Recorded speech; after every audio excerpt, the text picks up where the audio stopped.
So guys, hear me out. We're watching Nick Crowley, the internet's darkest corners.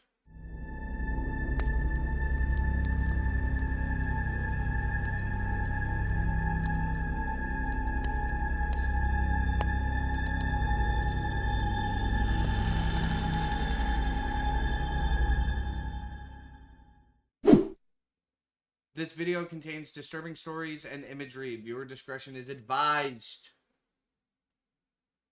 If you're a baby,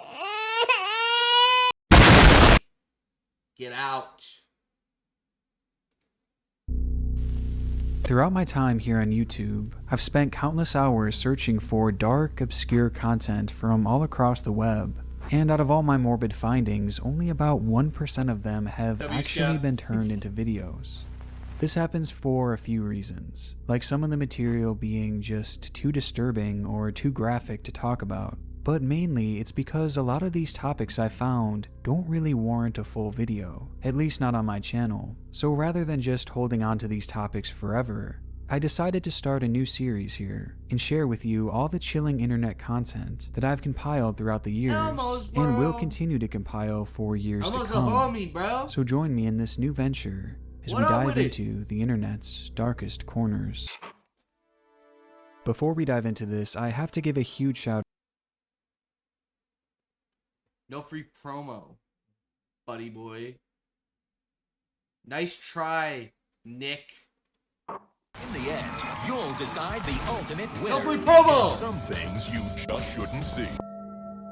It's been over 15 years since the premiere of the now hit show America's Got Talent, a competition program centered around finding the top entertainers in the country. But despite the show's huge popularity, I was surprised that I hadn't heard about its upcoming spin-off, which was set to air fairly soon. The show was called AGT Extreme, which focuses solely on daredevil acts. Have you guys ever heard of this? AGT Extreme? I've never heard of this. And I'm old. Huh? Skep, you've heard of this? Okay, maybe I'm just dumb.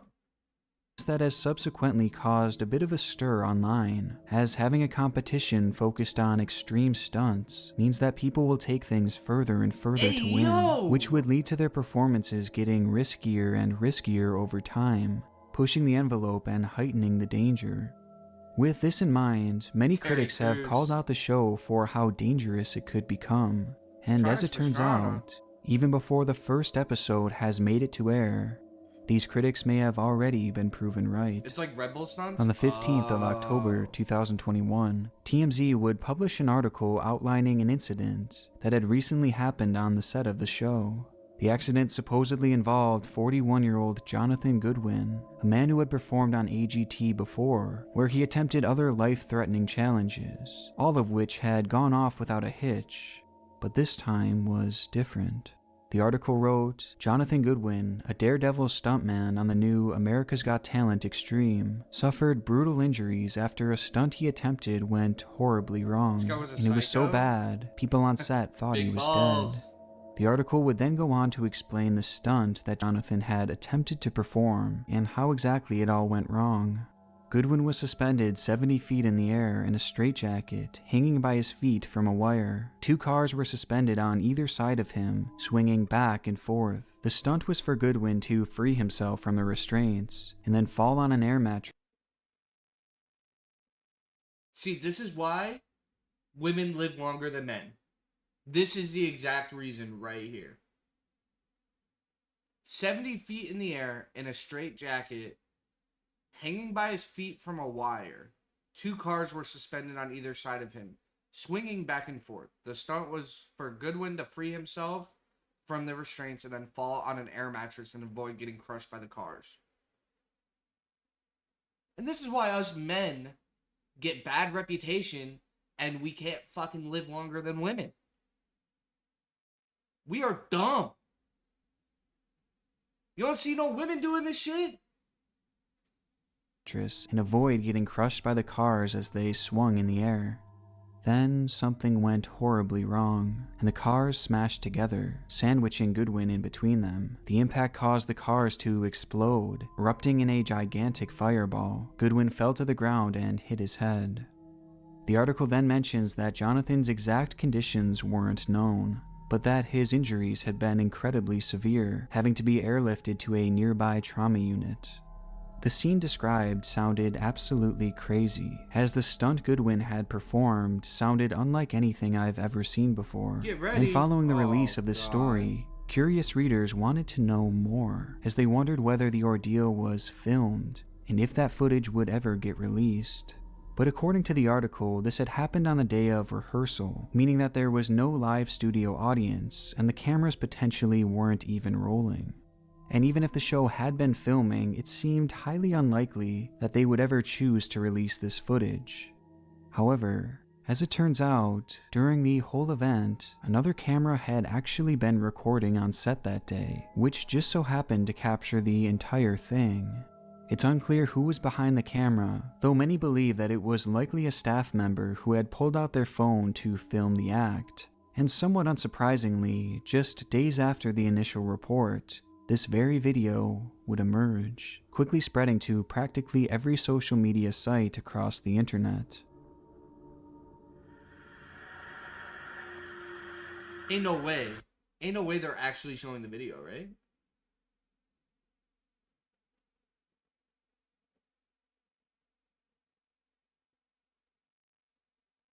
Dude! Oh, God. The cars are then seen colliding together with extreme force, as Goodwin is pinned between them. At that exact moment, the pyrotechnics in both vehicles go off, causing a massive explosion. Holy. Jonathan would then collapse 40 feet to the ground below, falling headfirst.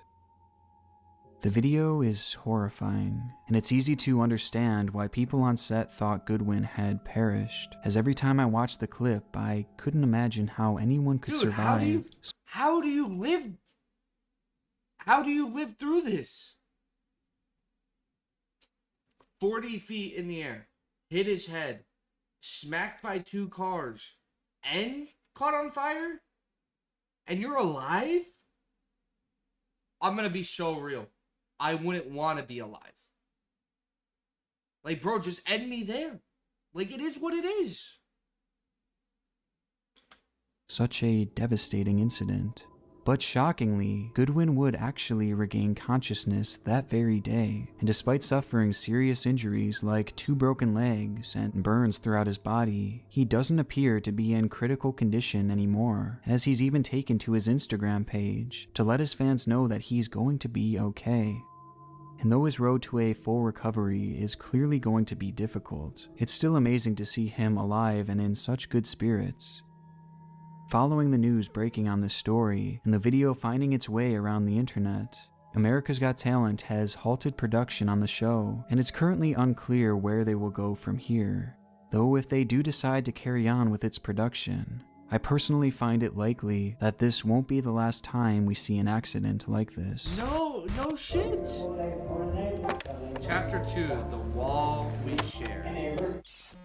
Is that what the fuck is his name? Is that fucking, what the fuck is his name? Is that fucking Rogers or whatever the fuck? What the fuck is his name? Our next story takes us to an obscure Reddit post made back in September of 2020. The story was told on the Legal Advice subreddit, as the original poster, or OP, was seeking help on a situation transpiring with her neighbor. OP described the situation as follows. I live in a duplex with my husband and my son, who is only a few months old. My father-in-law owns half of the duplex and is renting to us, and the other half is owned by an older woman and her adult daughter. My father-in-law has known the woman for over 15 years and told us before we moved in that the daughter was mentally ill and had strong delusions on occasion that caused trouble with the previous tenants. The last tenants apparently had to get a civil anti-harassment order placed against the daughter, but eventually moved out when the behaviors never stopped. Apparently, the neighbor accused them of kidnapping and abusing their children, as well as abusing their dogs. My husband and I brought our son home a few months ago, and we didn't have any issues with the neighbor until about 2 weeks ago. She has begun banging on and throwing things at the walls when our son cries. She screams at us as well, but I usually can't hear what she's actually saying, you know, over the screaming baby. And the 2 dogs going absolutely ballistic because of the banging. It's absolute chaos, and it made my postpartum anxiety so much worse. Every time the baby cries, I experience intense panic, waiting for the screaming and the banging to start. We have called the non-emergency police line twice when I can't handle it anymore and I feel close to a meltdown. And the first time they talked to her and she stopped doing it as often, maybe once every 2 days. Tonight she is back and it is worse than ever. The air quality is so bad right now from the fires that I can't let the dogs out for long to stop them from barking. And the barking makes the baby cry harder, which makes the neighbors scream and pound on the walls harder. The officer I spoke with says that we can try to get a civil Imagine having to deal. Like, look, I understand. Like, your daughter is mentally challenged, mentally ill, like, whatever it is. But, like, I'm not living there. The second that shit starts, bye. I'm peacing out, bro. Fuck that.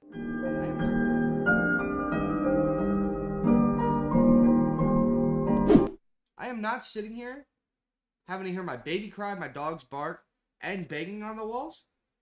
Who do you think I am? It's either that or I'm throwing hands. Simple as that.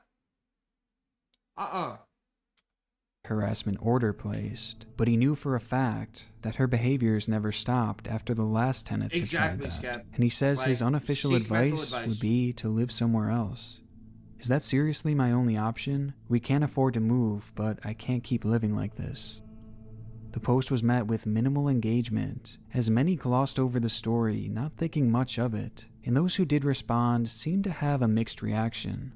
Some actually sympathized with their neighbor, as sharing a wall with a screaming baby would obviously not be a fun situation, and especially for someone with a mental illness who seems to react negatively to loud stimuli. While others found the neighbor's response to be fairly worrisome, as it was clear that the behavior had been escalating. But whichever side these commenters took, they all seemed to be in agreement on one thing, that there wasn't much OP could do, other than simply move out. Yeah. And with that, the post quickly faded into obscurity with no resolution to be found, quickly being lost in the endless content of Reddit. But surprisingly, the story wouldn't end there. In fact, nearly 7 months later, an update would be made, thrusting what was once an unknown story into the limelight. OP's post read, "Update, neighbor bangs on shared duplex wall when baby cries." My first post never got much attention, but the outcome was pretty wild. In October of 2020, my husband and I were renting a duplex where my father-in-law owned the half we lived in. We brought our son home from the NICU in August, and towards the end of September, the neighbor, 40-year-old female, started to pound on the shared wall if she could hear him cry. The pounding escalated over the next 2 months. The neighbor bought a megaphone to yell through the wall and threatened to rip us apart. She called... Huh? How is a newborn baby crying like normal go straight into child predators? How does that make sense? It is a newborn baby. They cry. I'm getting pissed. Called us child predators, and she'd yell obscenities and threats until 3 or 4 in the morning. The police were called multiple times, but they responded that nothing could be done about it. One officer said, "I'm going to kill you. See, it doesn't mean anything if I don't actually do it." The elderly mother hadn't been seen in several months, but requests for wellness checks were brushed off. The general advice I got was that as renters we couldn't do anything. It was also suggested that this was reasonable behavior, since the baby crying was probably really annoying. Since my first post, we moved in with my grandmother for our safety. The neighbor ended up busting a softball-sized hole through the shared wall to scream at us, and occasionally just stare at us. The smell that came from that hole was indescribably bad. Our security cameras recorded her coming to my son's nursery window at around... Bro, like, that's literally a threat. I'm going to kill you. Does it mean anything if I don't actually do it? If I say to a cop, I'm going to kill you, I'm getting arrested on the spot. What the fuck? No, and this is wild, bro. A softball-sized hole through the shared wall to scream at us and occasionally just stare at us. Huh? Around 2 a.m., almost daily, just staring and holding her cat. It took until the end of January for police to finally be able to enter her property. The elderly mother had been deceased since at least June, and the daughter had the corpse dressed in her Sunday best, rotting in a dead-bolted bedroom. The news article said that the mother died from natural causes. The daughter was taken to an inpatient psychiatric facility. Yeah, for sure, dude. The update came entirely out of left field, yet this lady's timeline made perfect sense, as the daughter's behavior likely escalated not just because of the new child, but also because of the loss of her mother. And without her mother to care for her and keep her in check, it allowed her actions to go way off the deep end, as by the end, she had clearly become completely delusional. However, this is Reddit, and with Reddit comes a slew of fake stories designed to go viral, which alone caused many to instantly write this whole situation off as a hoax. But digging deeper, this doesn't actually seem to be the case, as some would find news articles outlining a virtually identical situation. On the evening of January 29th, a welfare check was conducted at the home of 65-year-old Cynthia Newman. The lady had not been seen in months, and it wouldn't take long for police to figure out why. One article wrote, "The body of Cynthia Newman, 65, was found in a reclining chair with a pillow under her head and body. She was covered in blankets in an attempt to cover the body from sight. Newman's body was covered with insects and showed significant signs of decay, including exposed bone and places where skin was starting to peel off. It also appeared that animals living in the house had started to gnaw at the corpse." Also within the home was Cynthia's daughter, 41-year-old Jacqueline Bebout, who had been living with the corpse for over 7 months, never reporting it to authorities as she, quote, "didn't want to be alone." According to the articles written on this, Cynthia had died due to natural causes, though her daughter would still wind up being arrested on charges of failing to report human remains, with her sentence landing her in a mental health facility. But hearing this story side by side with these two threads, well, it all adds up, right down to the month that she claimed it happened, leaving me without a shadow of a doubt that this was in fact real. Damn, that's wild. And as I read OP's... The fact that they are able to put things together, the fact that they're able to put the things together to, like, figure out if it was real or not, like, bro, Nick Crowley does amazing. It's actually insane. Like, doing the research, figuring it out, like, that is wild. His post once more, it becomes clear that the strong stench that she was smelling was the smell of a decaying body. And with this context, what started as just an obscure, forgotten post on Reddit has now shifted into one of its more twisted threads. When someone dies, it means they're not alive anymore. Oh my god, it's Elmo! Reddit is home to a lot of disturbing content, and it's here that we find another thread, with this one requiring no context for its darkness to be understood. Elmo's World! The post was made to Ask Reddit, where a user asks, "Redditors who know how much time they have left, how does your day look like?" The post proceeded to go viral almost instantly, as hundreds of people flocked to tell their stories, with all of the top results coming from those who actually suffered from some type of terminal illness. One user wrote, "ALS, rapidly progressing. Every day I get worse. Couldn't get my shirt on today.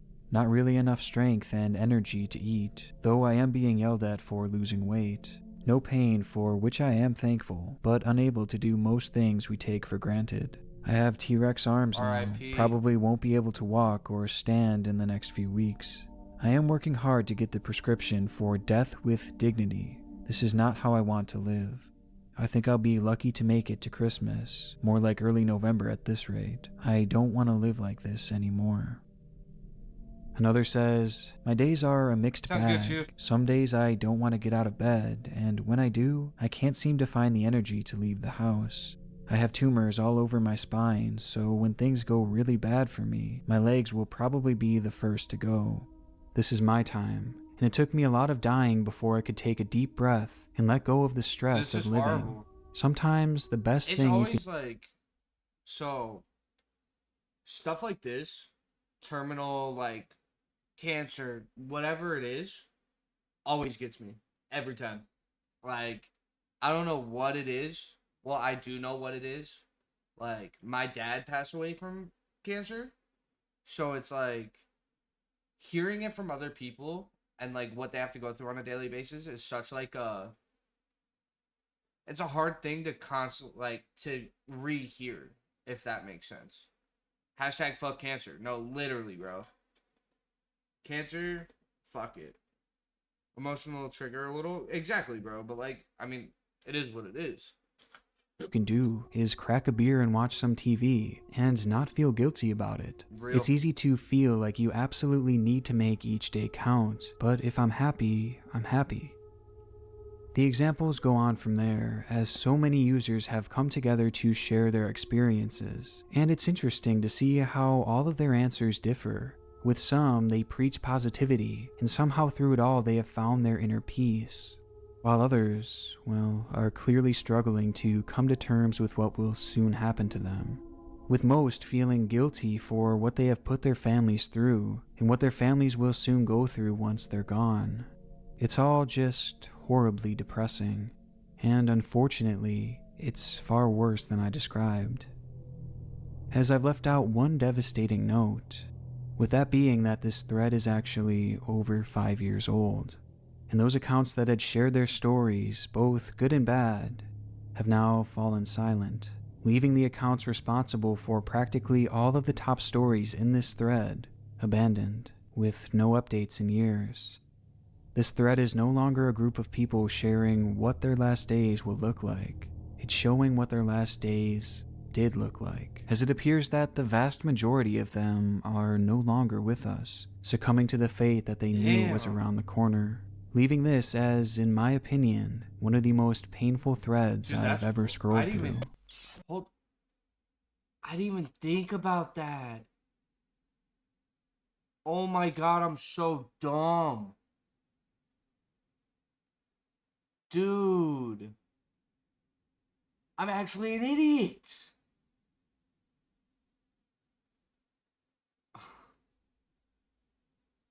Yo, let me get RIPs in the chat for all the homies that didn't make it, you know.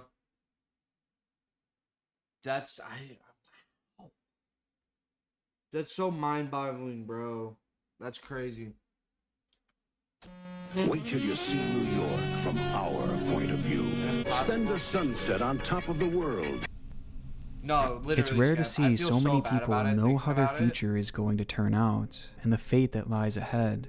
But most of the time, the future turns out to be far more surprising than you can ever imagine, which leads us to a website called airliners.net, where 21 years ago, a group of users began a discussion centered around an impossible situation. But for just a brief moment in time, they pondered it, with the subject line reading, "If a 707 hit the World Trade Center." A user named MD90 starts the discussion by saying, "When the two towers that made up the World Trade Center were built, they were designed to withstand the impact of the largest airliner of the day, the Boeing 707 Intercontinental. The Empire State Building survived a B-25 medium bomber, crashing into it on a very foggy day. Dude, it was during the weekend when most people weren't there, but still, 14 people died. Anyone want to bet that the World Trade Center could survive a 767 impact?" This post was met with the response, "Let's not try that, okay? One terror attempt was enough." From there, others chime in, with one adamantly saying, "My bet is no way. Just imagine a fully loaded airliner the size of a 707 slamming into any building. Think about it. And the discussion carried on from there. What the fuck is wrong with these fucking people on the internet? What is wrong with these people? Like, what? Dude, it doesn't make sense. Like,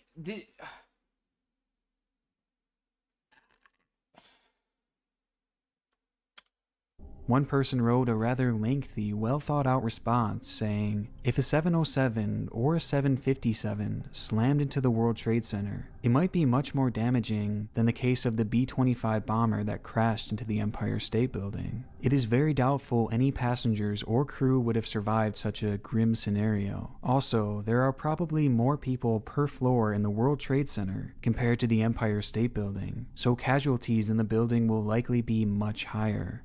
Another user responds by saying the structure itself would survive, as the buildings are surrounded by other buildings, and thus only a hit could take place high up on the structure, meaning not at or really near ground level. If it could somehow penetrate and hit the base, that would take it out completely, but a hit 500 or 600 feet up most likely wouldn't take out the whole thing.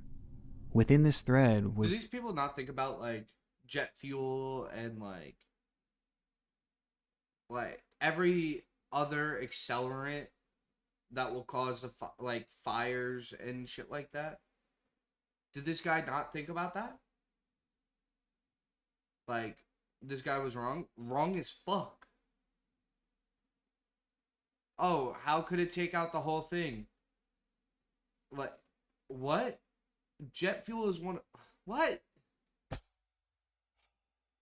Dude, was even an employee who had been working at the World Trade Center at the time, who chimed in stating, I am working in downtown New York at the World Trade Center, and when someone is in the observation deck of the World Trade Center, you see planes approaching the LaGuardia airport, not far away from the building. Sometimes you think that the plane is coming to hit the building, and I always think, what if a pilot crashes a plane on us?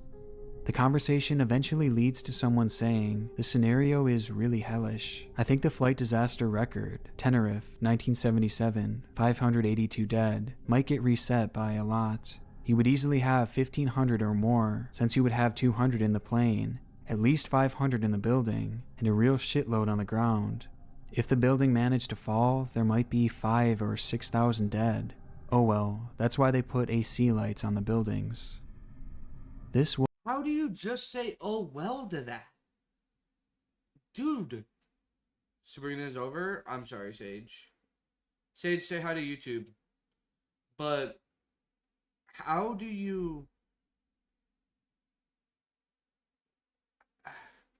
How do you just say, oh, well to that? No, I know, no, Skep, I know, but like, I know this is before the attack. But,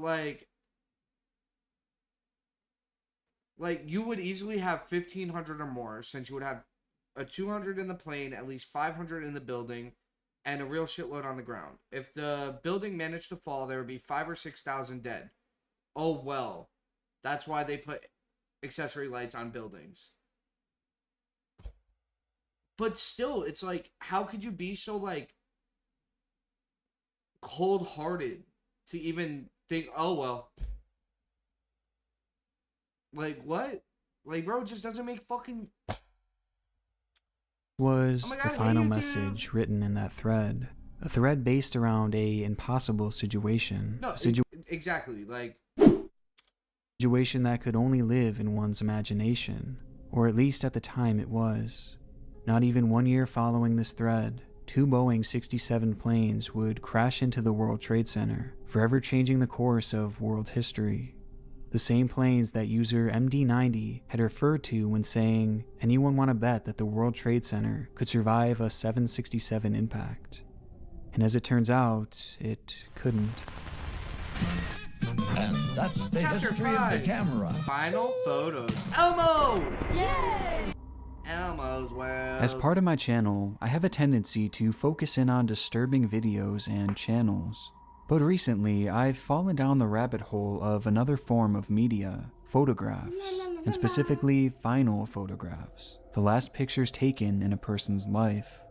And across the web, there are millions of examples of this, with an endless supply waiting in the future, as at some point, everyone will have their final picture taken, including you and I, whether we know it at the time or not. Many of the examples we can find today are heartbreaking or even inconspicuous, while others, well, are much more disturbing. On April 18, 2021, a torrential rainstorm began to wreak havoc in Houston, Texas, along with many surrounding areas. The rain fell in excess of 24 inches within just a single day, flooding the streets and many of the waterways nearby, leading to roads being completely covered with feet of rushing water. And unfortunately for 21-year-old Darren Mitchell, he would be caught directly in its crossfire.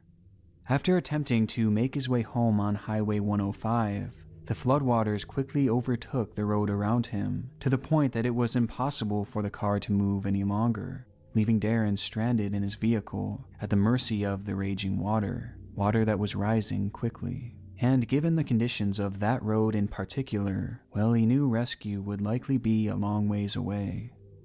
Before Darren knew it, the water had made it all the way up to the top of his car as it slowly began trickling in through the crevices.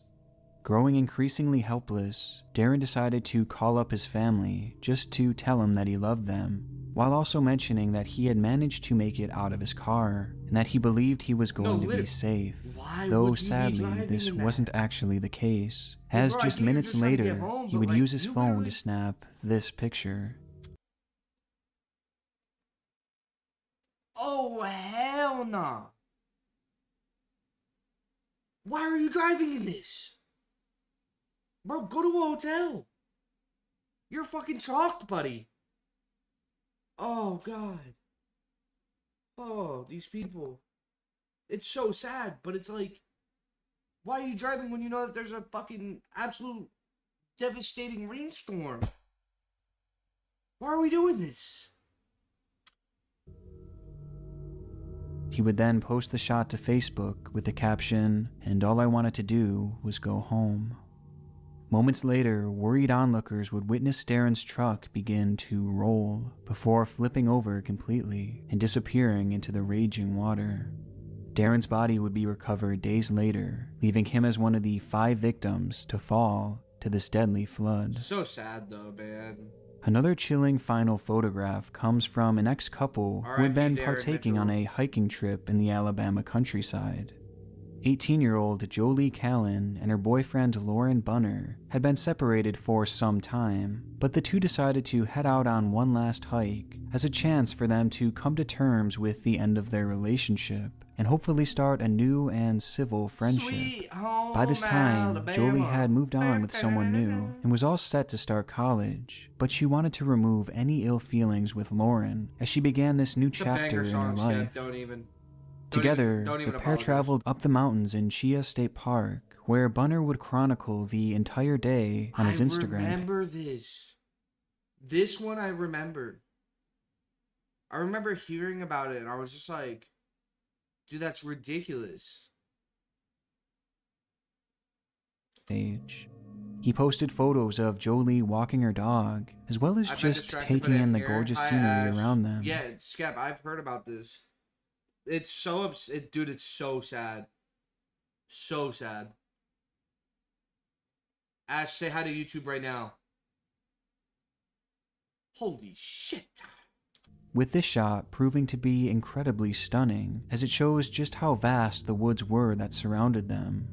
Bunner would snap this picture before quickly posting it to Instagram as a way to cherish this memory, his last memory with Jolie. Just moments after taking the picture, Bunner would put his phone down and pull out a handgun that he had concealed in his pocket. He would then fire one shot in the back of Jolie's head, before flipping her around and shooting her once more to seal the deal. He then dragged her body to the edge of the cliff that she was seen here looking over, before pushing her off.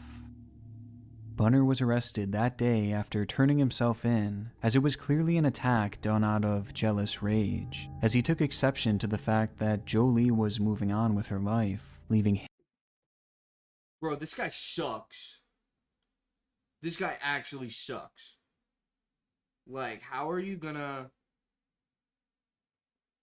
Like... How are you gonna look like that? And you're gonna shoot some girl because she left your ass? What is this? When this gets edited, zoom in on his face. Look at that. Look at that fucking scruff of a beard that you call a beard.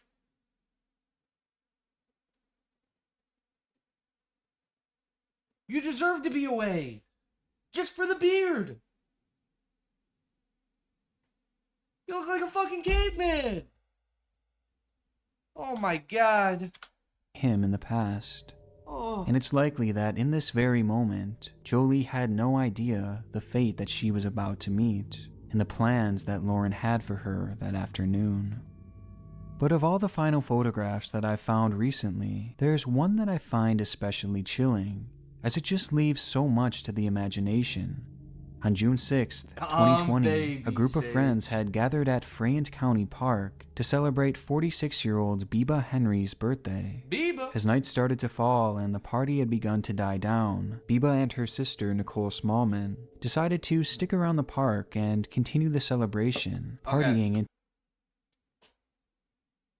One, not to be that guy, but you're two girls in a park alone at night. That's already, like, red flag number one. I'm sorry. Like, that's already, like, you don't know what the fuck's gonna happen. Like, that's literally just concerning already. Oh, God. Into the early morning hours. The two played music, danced, and waved around fairy lights, enjoying the day as if it was their last. And wanting to document the festivities, the ladies would set up one of their phones and begin photographing themselves. The phone was connected to a clicker that the girls would use to snap over 100 pictures, documenting their night in this dark wooded area. The pictures were a little grainy, and many of which were hard to make out, but it seemed as though the two were having a great time, or at least they had been. Hey, they seem like they're having a blast right now. So I will say, that's awesome. I'm glad you're having fun. 100%.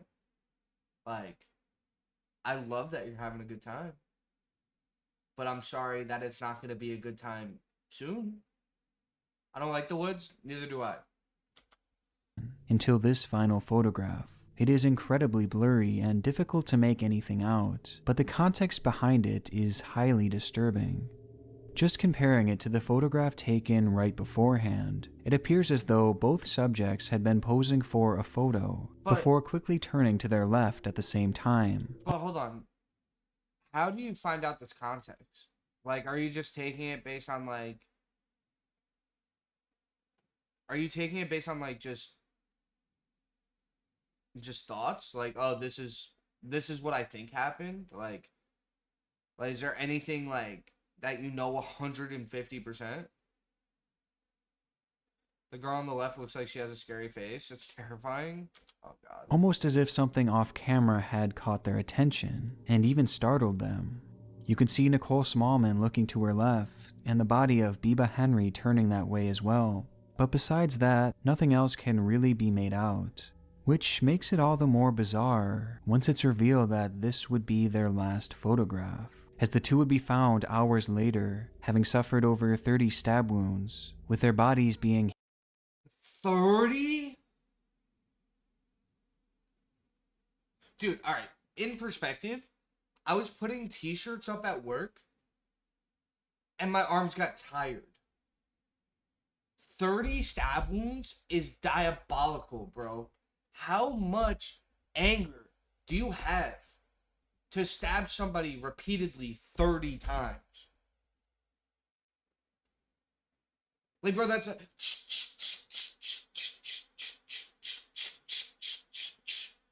Oh, that's like 10, and I'm tired. I miss the rage. Sorry. Sorry. Hidden under nearby brush, the two women had been brutally murdered.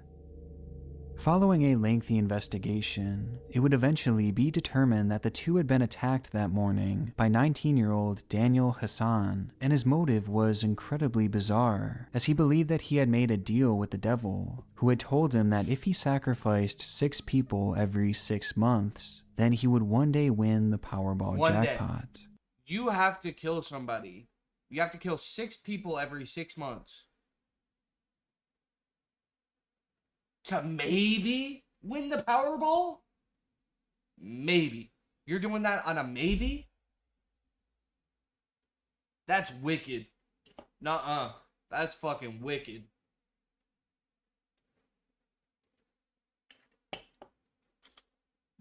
Daniel truly believed that the only thing standing in the way of him and millions of dollars was the sacrifice of 6 people.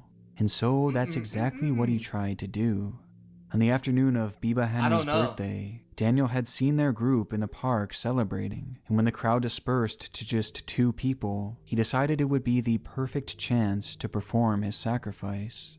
It was this moment, this final photograph, of the two seemingly noticing something on their left, that they would see their killer for the first time, as Daniel had just emerged from the woods, standing just barely out of frame, before he began his attack.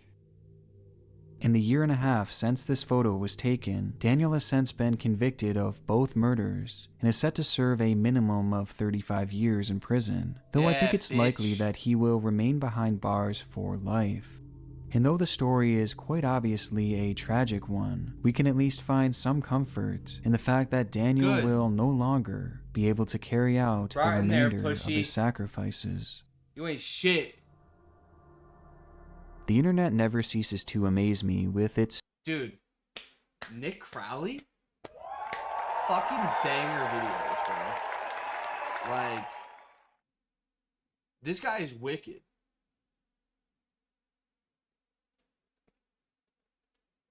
And shout out to the first ever Ezekiel YouTube video. Hearts in chat. Don't care. Figure it out. First ever Ezekiel YouTube video. That's wicked though. That's actually insane.